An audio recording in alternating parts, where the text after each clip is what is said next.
Swazdola, you pineapple head looking motherfuckers. How the hell are you? So then, today I will be introducing the first installment of my new series, God Squads.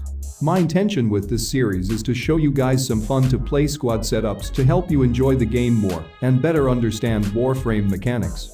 I know, this is a tall order since your brain is about the size of a peanut. But I will try my best regardless. Quick side note, this is my upgraded voice. As per your request, I should no longer sound like a 16-year-old virgin who just hit puberty and more like a robot. Let me know if this is better than my initial voice from the previous video.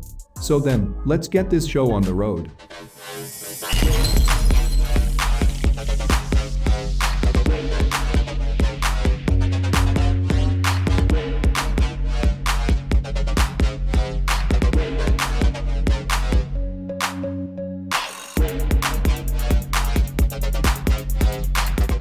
In this particular case, what you will need is an armor-stripping Frost, a tank Nova, a strong Nidus for his buff, and finally a strong Ember.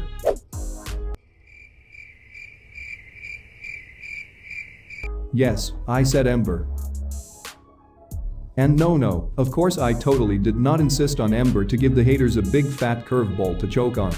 Let's not be absurd. The idea behind this setup is that Nidus will buff Ember. Ember in turn will buff the entire team. Nova will do her slow thing, and Frost will make sure the enemies are about as tough as that midget Kevin Hart. Who the fuck you think you talking to? Keep in mind, my God Squads revolve around my playstyle, which is never camping. I hate camping with a burning passion and cannot easily think of a more boring way to cheese the shit out of the game. This is 100% designed for freestyle gameplay, which means there is no need to camp in one room or pay special attention to min-max bullshit. In this footage, you can see the performance of this team at higher levels. 1 hour mod survival, which was achieved with not very much effort. Do not be fooled by how often we are down here. God Squad is not supposed to imply invincibility, but rather that this squad will effectively get the job done. All of us finished a mission and had a lot of fun towards the end, when we actually had to start using what few brain cells we have. Also, in this particular case, none of my teammates would say that they are particularly good with the frames they were playing. So imagine if you and your non-existent friends would actually be exceptional players of these frames in particular.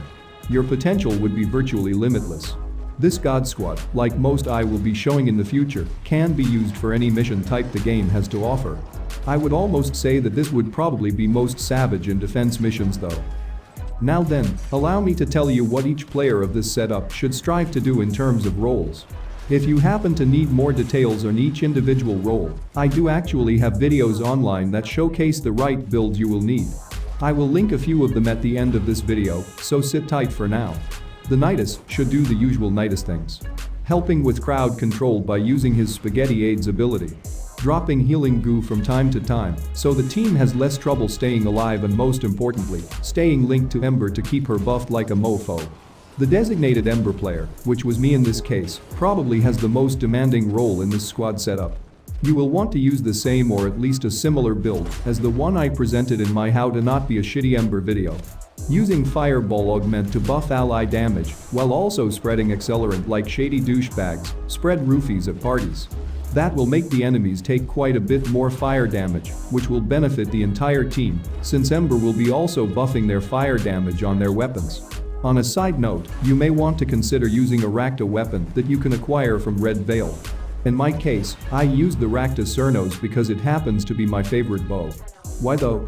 Well, the Rakta Cernos will emit a burst of energy every so often that will give you a nice chunk of energy back, which will help you with your fire demon energy requirements.